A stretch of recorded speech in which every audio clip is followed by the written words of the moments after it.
有個我哋廟附近咧，就我哋要日日都必經喺地鐵站翻屋企嗰條路咧，就有個好似即係我哋公屋咁樣咧，係有啲圓形嘅廣場咧，有班老人家咧就喺度日日就坐喺度打躉嘅，乜人都有嘅。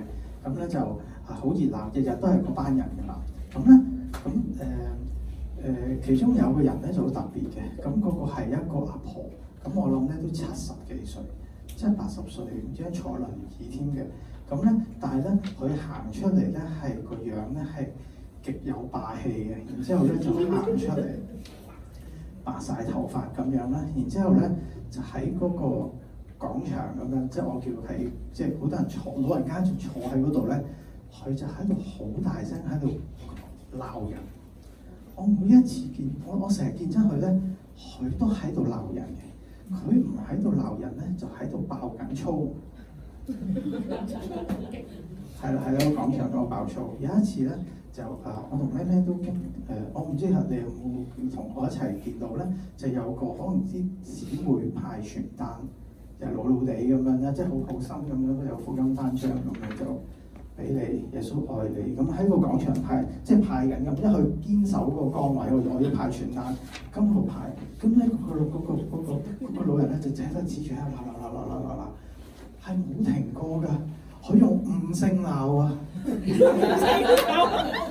你明唔明咩？我用方言去講，10分鐘我都攰啦。佢用悟性鬧，佢係冇停過，仲要爆粗去得罪你咩？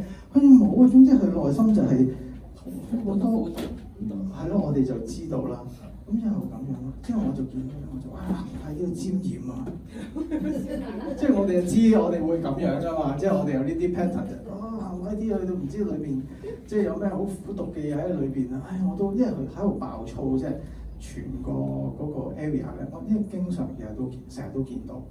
咁咧就幾個月之前，咁我就翻屋企，咁我咁翻屋企啦，咁我唔見到佢喎。之後咧，但係因為我去親嗰度咧，我就認住佢會喺度，即係太明顯啦佢，太明顯啦。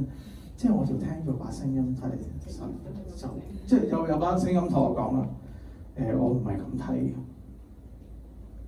咁即係我知道即係我即係好衰㗎嘛，即係人好衰㗎嘛。即係我神唔係咁嘅。之後咧，神就同我講。我唔係咁睇嘅，你唔知我幾愛佢。之後我就，即係我心裏，我即係我喺度一路喊，翻屋企就我喺度話喊，點解？即係我一路都覺得咧，就係我哋睇聖經多啊嘛，即係詩篇咁惡人，即係嗰啲都係嗰啲啦，即係充滿咒罵咩嗰啲。但係神竟然同我講，我唔係咁睇，你知唔知我幾愛佢？雖然我見到聖經有時都係描述都係咁嚇，但係神講咧唔係咁睇。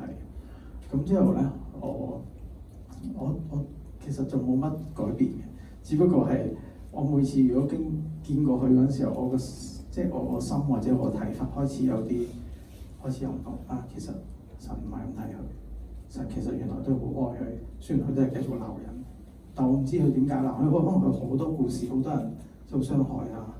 即係好破碎啊、創傷啊、嗰啲 PTSD 啊嗰啲咁樣咯。但係即係我從此有另一個眼光睇，原來神真係好愛每一個。雖然佢好似好可愛咁樣，但係如果我見到佢嘅時候，即係我覺得神都祝福你。咁有好多即係有好多生活小細節啦。咁話。都唔夠時間講啦，但係我今日講一個好深刻，我講得好深刻嗰啲，咁就其餘嗰啲就最後機會就分享啦。好感動啊！